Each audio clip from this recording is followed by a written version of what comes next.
Olá, você que nos acompanha aqui pelo Notícias Agrícolas. Eu sou Letícia Guimarães e a gente começa agora mais um boletim. Vamos falar um pouquinho sobre o mercado do boi gordo, como que a gente encerra essa semana. Lembrando que semana que vem a gente ali já termina metade do mês, já viramos ali para a próxima quinzena. Vamos entender como é que estão os preços da arroba, o que a gente pode ver no horizonte e também interpretar as exportações que se encerraram no mês de julho, e a gente tem um balanço também a respeito disso. E vamos falar com quem entende. A gente traz para a conversa, então, Fernando Henrique Iglesias, que é analista da Safras e Mercado. Seja muito bem-vindo, Fernando. Boa tarde a todos. É um prazer estar aqui em mais uma oportunidade no Notícias Agrícolas, e vamos falar aí sobre o mercado do boi, sobre o que está acontecendo dentro do mercado. Temos uma semana aí de elevação de preços no centro-oeste do Brasil, em vários estados aí apresentando boa alta, mas São Paulo ainda não consegue aí movimentações agressivas, não consegue apresentar forte alta de preços. E para você que está nos acompanhando, seja pelo site do Notícias Agrícolas ou pelo nosso canal no YouTube, aproveita para mandar suas dúvidas, você pecuarista, né, você que está aqui nos acompanhando, você que é da nossa audiência, mande a sua pergunta para o Fernando Henrique Iglesias a respeito do mercado do boi gordo. A gente vai levando essas perguntas até o final, então, da nossa entrevista, mas não deixe de participar. E se você está no YouTube, também se inscreva no nosso canal, ative o sininho para receber as notificações e seguir como o produtor rural mais bem informado do Brasil. Fernando, eu gostaria de começar te perguntando justamente sobre isso. Você comentou sobre as elevações dos preços da arroba no Centro-Oeste, mas aqui no estado de São Paulo as coisas ainda um pouco patinando. Destrincha isso um pouquinho para a gente, por gentileza.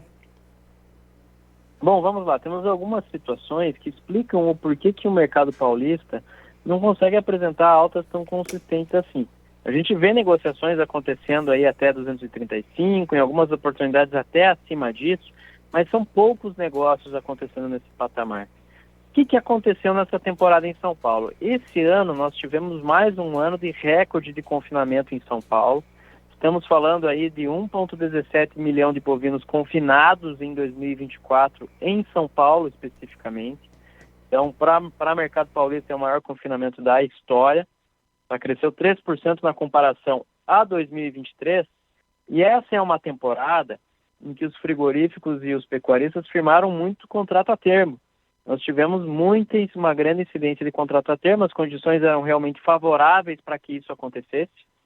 Então, o contrato a termo foi uma ferramenta muito utilizada, ofereceu uma boa perspectiva de rentabilidade para o pecuarista e também ofereceu uma boa perspectiva de travamento de preços para o confinador, para quem estava planejando entregar aí os animais.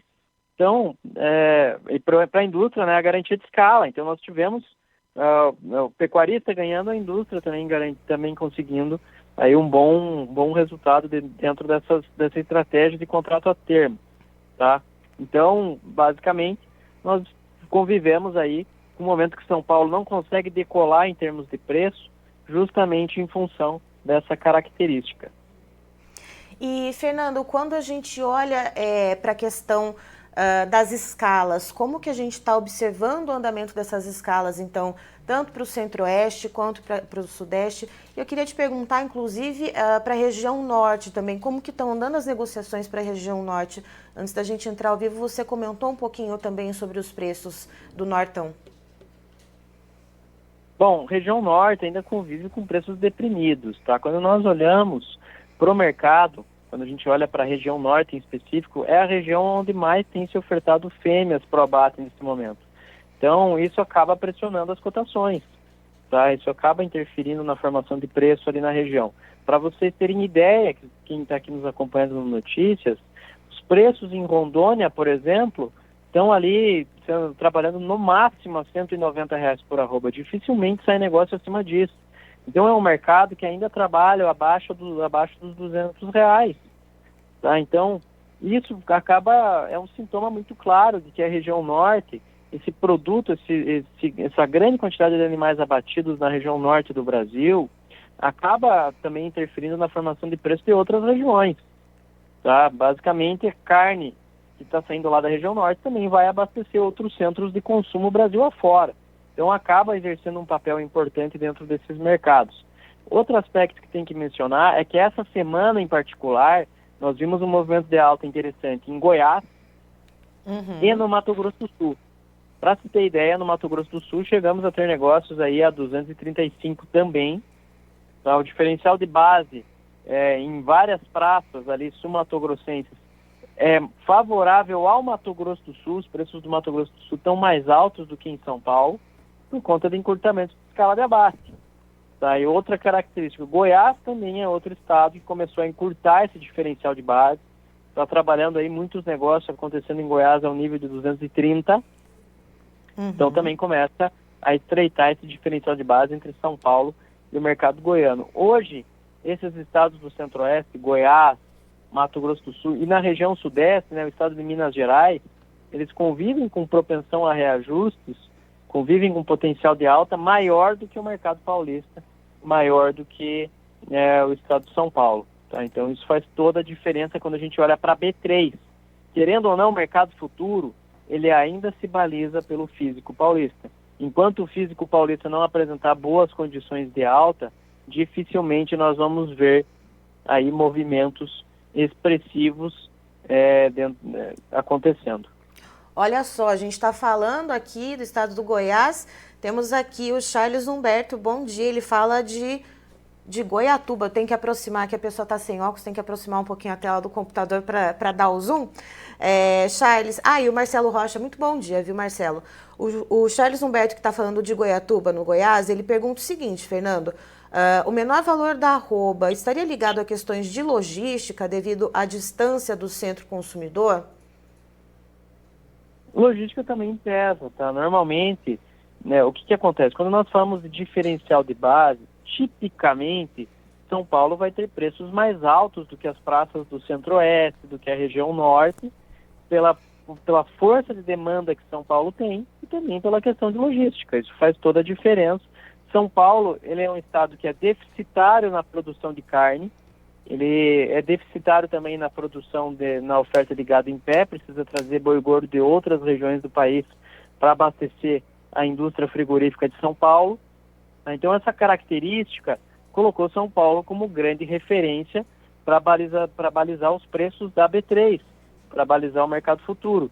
Que a movimentação que tipicamente acontece em São Paulo, ela vai se repetir nos outros estados brasileiros, ela vai acabar acontecendo em outros estados do Brasil.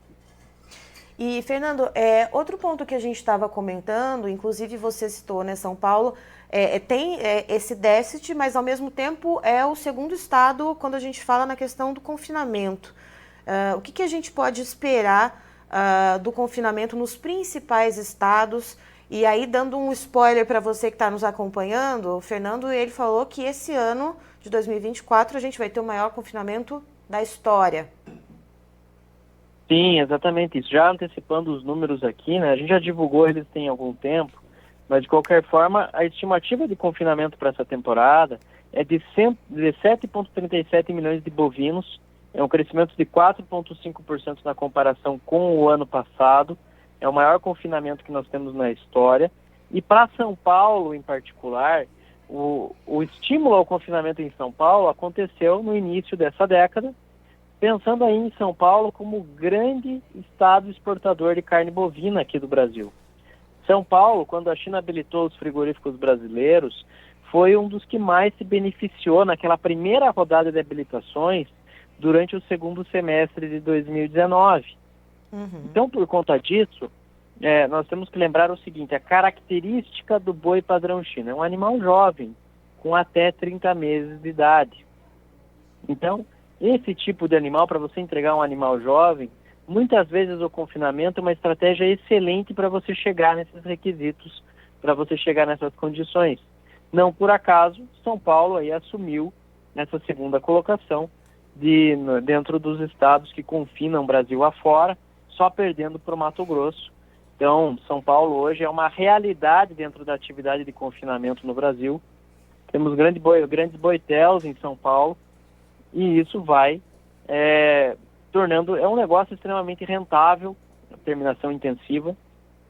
Então, o Brasil está trabalhando um regime de terminação intensiva cada vez maior. Essa é uma tendência que deve se manter no restante dessa década, ano após ano, a atividade vai aumentando o número de boitéus Brasil afora, e ano após ano nós vemos a quantidade de animais confinados a nível de Brasil crescendo. Mas aqui fica um alerta para o pecuarista que está nos acompanhando. Confinamento, o confinador, ele está exposto a mais riscos do que o pecuarista que termina em regime extensivo. O confinador, ele está exposto ao risco do próprio mercado que ele trabalha, que é o boi, e também está sujeito ao risco do mercado que envolve nutrição animal, tem risco envolvendo soja, envolvendo milho. Então, essa maior exposição ao risco também torna o negócio mais desafiador. O que eu quero dizer com isso? Tem que fazer uma gestão de risco, uma gestão de comercialização muito bem feita para que você consiga ter longevidade dentro da atividade. Tanto que nos últimos anos o que nós estamos vendo é o mercado, os grandes confinamentos expandindo cada vez mais e o pequeno confinador ficando aí, diminuindo a lotação dos confinamentos, não trabalhando a plena capacidade. Ou seja, a gente tem aqui o Fernando, antes da gente entrar ao vivo, a gente faz aqui um bate-papo, né, para entender um pouquinho os pontos, né, para trazer para vocês aqui as melhores informações mais apuradinhas. O Fernando, ele passou praticamente uma linha do tempo, né, mas eu vou só fazer um paralelo com vocês. Em 2019, em confinamento aqui no Brasil, eram 5,2 milhões de cabeças confinadas. Corta para 5 anos depois, agora, 2024, 7,37 milhões de cabeças, ou seja, 2 milhões de cabeças a mais. E aí, Fernando, eu te pergunto, né, a gente já está num ciclo de maior oferta, a gente tem esse crescimento, como que fica a questão de preço? Né, a gente está, tudo bem, um período de entre-safra, que tradicionalmente a gente tem aquele aumento nos preços, mas esse aumento no confinamento, né, que também em relação ao ano passado é maior, ano passado de 2023 foi de 7,05 milhões de cabeças. Ele pode impedir que os preços avancem mais? A grande questão de 2024 é que, querendo ou não, por mais que tenha N variáveis favoráveis à alta dos preços, todas elas ligadas à demanda, né? O Brasil exporta quantidades absurdas de carne bovina nesse ano de 2024, da mesma maneira que o Brasil também está com um crescimento interessante da demanda doméstica, pensando no nível de emprego que está em patamares recordes também aqui no país, né? Por mais que esses empregos não sejam com rendas tão elevadas assim, eles permitem melhora do consumo aqui no mercado brasileiro. Mesmo assim, é um ano de grande abate. Para vocês terem ideia, a nossa estimativa de abate para essa temporada está acima de 37 milhões de cabeças. Então, não é o nosso maior abate da história, mas como nós tivemos uma grande evolução zootécnica no Brasil no decorrer dessa década, melhora dos indicadores de produtividade média, aumento do peso médio dos animais que estão indo para o abate, esse ano vai resultar na maior produção de carne bovina da nossa história.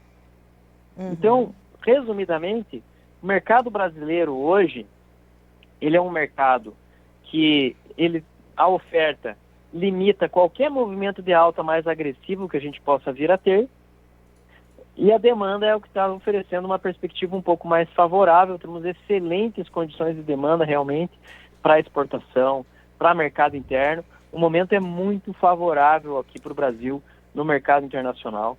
Nós temos uma condição extremamente privilegiada quando nós comparamos aos grandes players em escala global.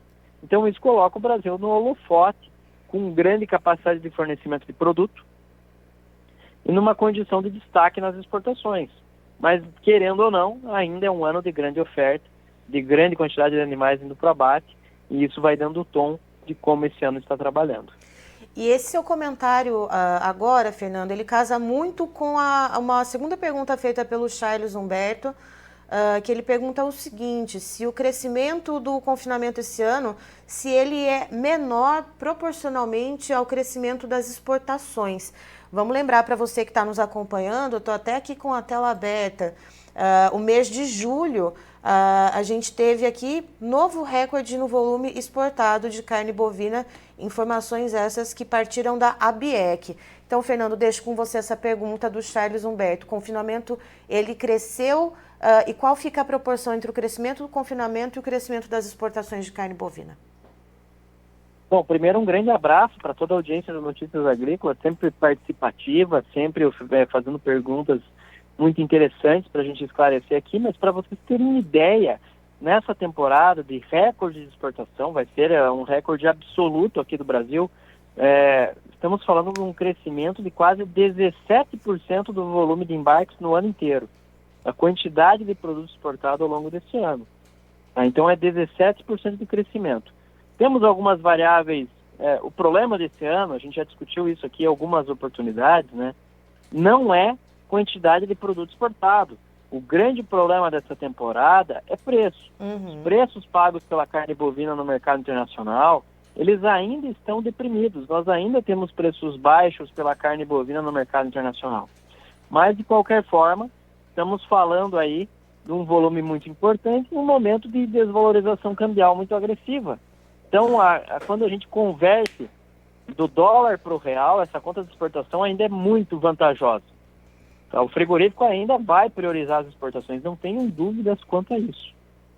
E, Fernando... Então, nós temos uma dinâmica de exportação muito interessante ainda nessa temporada. E olha só, aqui tem participação, a gente tem polêmica no chat, a gente tem aqui todo tipo de ideia, e o que a gente gosta aqui no Notícias Agrícolas é isso, é a sua participação, é a sua audiência. Inclusive, agradeço aqui porque nessa semana a gente recebeu a plaquinha aqui do YouTube, que a gente chegou a 100 mil inscritos no YouTube, então eu agradeço a vocês que fazem parte dessa audiência tão qualificada, tão fiel aqui do Notícias Agrícolas. Muito obrigada. E, inclusive, vocês que estão comentando aqui no chat, mandem também, assim como o Charles Humberto fez, que ele está falando lá do estado do Goiás, mandem de onde vocês estão falando. Aí, olha só, Fernando, a gente tem aqui, ó, o Rony Dantas, ele está comentando que o contrato a termo, ele só serve para prejudicar o pecuarista. O Adenilson Faria, ele pergunta o seguinte, se você, dizendo do contrato a termo, se está sendo rentável ao produtor, tanto no confinamento quanto no extensivo, Fernando? Então, o contrato a termo ele está sendo sim rentável nessa temporada, tá? Então tem que tomar cuidado com essa questão de confinamento prejudicando o pecuarista. Não é bem assim, tá? Não é bem assim. Ele oferece uma boa perspectiva de rentabilidade, está oferecendo um bom resultado, até porque os custos nessa temporada eles estão baixos. Então nós temos uma boa condição de rentabilidade média para o pecuarista que firmou contratos a termo junto à indústria no decorrer desse segundo trimestre de 2024. Tá? O contrato a termo é uma modalidade interessante para pecuaristas que não vão, para propriedades que estão com dificuldade em termos de fluxo de caixa.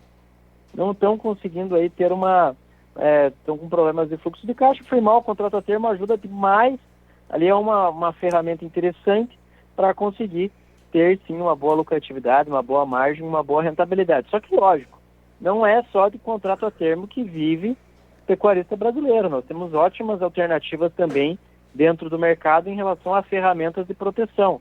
Nós temos NDFs, nós temos aí o próprio mercado futuro, que pode ser usado como uma ferramenta para se precaver de movimentos de mercado. O mercado de opções também é uma alternativa para você trabalhar. Então, existem boas condições, sim, em contrato a termo, como existem também outras ferramentas. Basta o pecuarista usar aquela que melhor se encaixa no negócio e na estrutura, nas questões que envolvem fluxo de caixa agora em relação ao seu negócio. Alternativas não faltam. Precisa usar realmente que gestão de risco, gestão de preço, gestão de comercialização se torna vital para a sobrevivência do pecuarista ao longo dos anos. Para ter longevidade dentro do negócio, vai ter que fazer uma gestão muito bem feita da porteira para fora também. Inclusive, ó, a gente fala aqui, a gente interage com o entrevistado, a gente interage com a audiência e a audiência interage com ela mesma. Tá aqui, ó, o Adenilson Faria, ele está perguntando para o Rony, na sua avaliação, Rony, qual seria o valor da arroba necessária para dar lucro ao pecuarista? Aí o Rony responde, R$260. Rony e Adenilson, comentem aqui no chat de onde que vocês estão comentando, cidade, estado, para a gente ter uma noção, porque a gente fala R$ 260, mas de qual região você está falando, para a gente saber, né, como basear esse tipo de informação. E também queria mandar um abraço para o nosso Jonathan Freitas aqui, é quase um sócio aqui do Notícias Agrícolas, está nos acompanhando de manhã até aqui na hora do almoço. Aqui, ó, o Rony está falando do sudoeste do Goiás. R$ 260 arroba precisa chegar, então, na opinião do Rony, ou Fernando, para dar rentabilidade para o produtor. A gente está vendo uma média no Goiás de 230, arroba? Exatamente. A grande questão também nessa temporada, que é importante a gente posicionar aqui para o pecuarista, é que é um ano de custos relativamente baixos, né? Nós temos ainda um boi magro barato, Brasil afora. Nós temos também bastante opção do ponto de vista de nutrição animal, tem muito milho safrinha entrando no mercado agora, tem bastante oferta de sorgo nessa temporada, dependendo da região vai ter aí oferta de bagaço de cana para você usar na dieta, caroço e torta de algodão, então tem muita opção nutricional para ser usado, né? Como fonte de proteína tem DDG, farelo de soja, opções não estão faltando dentro do mercado, tem que encaixar muito bem como vai trabalhar essas questões, como vai incluir essa dieta dos animais e trabalhar pela redução de custos, né? A grande questão aqui é o seguinte, tem duas maneiras de você ganhar dinheiro dentro de um negócio, qualquer negócio. A primeira delas é vendendo a preços mais altos e a segunda é redução de custos, cortar custos e aí você vai melhorar as margens, tá? Pecuária de alta performance, ela está sendo rentável nessa temporada como foi no ano passado, apesar da queda dos preços da arroba do boi gordo. Por mais que a arroba tenha recuado, como nós trabalhamos com preços baixos na reposição, isso permitiu margens interessantíssimas para o setor. Era esse ponto também que eu acho interessante a gente chegar, a questão dos custos de produção, né? Aqui no Notícias Agrícolas a gente traz também muito sobre mercado de grãos, enfim, todos aqueles componentes que são vasos comunicantes ali da produção de proteína animal, não só da carne bovina, mas de todas as outras.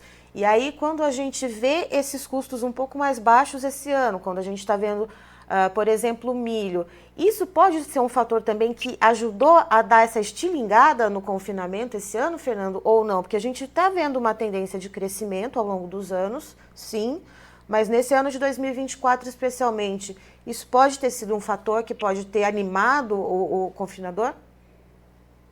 Bom, nós temos algumas variáveis que levaram a esse recorde de confinamento, tá? A primeira delas é realmente o custo relativamente baixo, né? Custo de nutrição animal, custo de reposição barato, tudo isso contribuiu para o mercado apresentar esse aumento de confinamento. E o outro aspecto é realmente o mercado futuro, que ofereceu uma boa condição de travamento para esse pecuarista. Olhando ali para a B3, quando ela trabalhava no vencimento outubro, ao nível de 245 até 250, o vencimento agosto, no mês que nós estamos agora, ele chegou a trabalhar em dado momento ali a 240. Então, isso ofereceu uma boa perspectiva para o pecuarista brasileiro, para ele usar essas ferramentas financeiras também, para acabar se precavendo, acabar se protegendo de movimentações de mercado. Nós tivemos máximas ali do contrato outubro a 241,40, por exemplo, ali em meados de abril, ofereceu aí uma perspectiva um pouco mais saudável em termos de fixação de medidas de proteção e até mesmo para fixar contratos a termo. E olha só, a gente tem, o Goiás está em peso aqui no chat, não só o Charles Humberto, que ele fala de Goiatuba no Goiás, o Rony, ele falou pra gente que ele tá falando aqui, ó, eu perdi a cidade que o Rony tava falando. Ele fala do sudoeste do Goiás, o Rony, e o Adenilson é conterrâneo também do Rony do Goiás, ele é de Itaguaru. Então a gente está aqui com o Goiás em peso falando com a gente aqui no chat. Marcelo Rocha dando parabéns pela sua entrevista muito esclarecedora. Jonathan Freitas também dizendo que excelente. E, Fernando, chegando nessa questão das exportações, né, que a gente estava comentando também, o mês de julho foi um recorde. O que a gente pode esperar para esse segundo semestre? Geralmente a gente vê uma certa acelerada para todas as outras proteínas animais. Deve ser essa mesma toada, essa mesma sazonalidade deve se manter para esse ano de 2024? Então, nós vamos enfileirar recorde após recorde de exportação nessa temporada. Basicamente, o Brasil reúne as melhores condições dentro do mercado global para fornecimento de carne bovina. Então, a condição está aí na mesa, as cartas estão na mesa. O Brasil vende grandes quantidades de carne bovina para a China, tem os Estados Unidos hoje como o segundo grande mercado do Brasil. A nossa condição realmente é muito favorável, tá? Eu acredito que o Brasil aí deve estabelecer um recorde histórico agora em 2024 com alguma tranquilidade, salvo alguma ocorrência sanitária, alguma questão, algum caso atípico de EB que não está no radar, né? Raramente a gente não coloca isso nas nossas projeções nunca, né? Mas de qualquer forma o Brasil está muito bem, tem uma excelente capacidade para atender a demanda global. Nós temos capacidade produtiva, entendimento da demanda, bom relacionamento com essa demanda e também nós temos biosseguridade. Tudo isso faz muita diferença para o mercado brasileiro, não só para o mercado de carne bovina, como para frango e suíno também. Fernando, meu caro, é isso. Muito obrigada pela sua participação aqui com a gente no Notícias Agrícolas. Você e todo o pessoal das Safras e Mercados são sempre muito bem-vindos aqui com a gente, cada um ali no seu nicho, dentro da sua área de especialidade do agro. Você que está nos assistindo também, obrigada pela audiência. E vocês que comentaram aqui no chat também, pessoal do Goiás aqui em peso com a gente, um abraço para todos vocês que comentaram aqui durante a nossa entrevista. Fernando, muito obrigada e você é sempre bem-vindo aqui conosco. É sempre um prazer participar aqui no Notícias Agrícolas. Contem comigo em mais oportunidades. Lembrando que Safras e Mercado é parceiro do pecuarista brasileiro. Tá? Qualquer dúvida, é só acessar safras.com.br. Mandem perguntas para o pessoal do Notícias, que a gente responde também fora do ar, não tem problema. E estamos à disposição. Qualquer coisa, basta me chamar. E um excelente final de semana e um bom Dia dos Pais a todos que nos acompanham aqui. Tá aí então, Fernando Henrique Iglesias, analista da Safras e Mercado, nos trazendo aqui uma conversa, uma prosa boa aqui, cheia de informações a respeito do mercado do boi gordo e, em resumo, o que a gente pode esperar para os preços da arroba, né? A gente está vendo algumas altas acontecerem no Centro-Oeste, os preços ainda aqui no estado de São Paulo um pouco patinando, diferencial de base em alguns estados do Centro-Oeste se estreitando em relação a São Paulo, né? A gente está vendo essas altas acontecendo, por exemplo, no estado do Mato Grosso do Sul, girando a 235, no Goiás 230. E o que a gente deve ver, segundo o Fernando? Essas altas acontecerem devido ao período de entre-safra, sim, mas a gente não deve ver altas explosivas, porque esse ano de 2024 a gente deve ver o maior confinamento da história do Brasil. O Fernando ele trouxe aqui uma linha do tempo, inclusive depois eu vou detalhar para vocês no Notícias Agrícolas durante um texto, mas olha só, em 2019 a gente teve 5,2 milhões de cabeças bovinas confinadas aqui no Brasil. E esse ano de 2024, 5 anos depois, a gente tem mais de 2 milhões de cabeças confinadas a mais. A gente vai ter 7,37 milhões de cabeças de gado confinadas, ou seja, a gente ainda vai seguir com uma oferta muito grande de animais. Ainda temos um cenário de exportação muito favorável, cenário ainda do mercado interno, a gente vive um cenário econômico ainda um pouco incerto, a renda sim melhorou, mas ainda não deu aquela melhorada de fato para que as pessoas tenham mais acesso à carne bovina, ou seja, a gente ainda olha bastante para as exportações e olha inclusive pelo viés da questão cambial que tem favorecido os frigoríficos priorizado e muito as exportações. Então esse é o cenário que a gente tem. E falando em preços, Matheus, por gentileza, os preços na tela. Vamos olhar então como que está o mercado futuro agora na B3, a Bolsa Brasileira, para o mercado do boi gordo. A arroba, para o contrato de agosto, ela tem uma tímida queda de 0,13%, valendo R$ 237,60.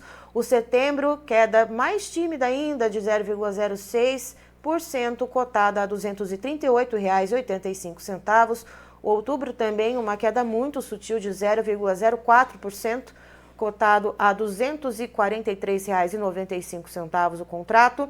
Novembro 24 tem queda de 0,06%, também muito pouquinho, valendo R$ 246,05 a arroba bovina E o referencial do boi gordo CPEA para o estado de São Paulo, a arroba bovina, sobe 0,28%, cotada, portanto, a R$ 231,20. Eu encerro por aqui, já tem mais informação para você. Notícias Agrícolas, informação agro relevante e conectada.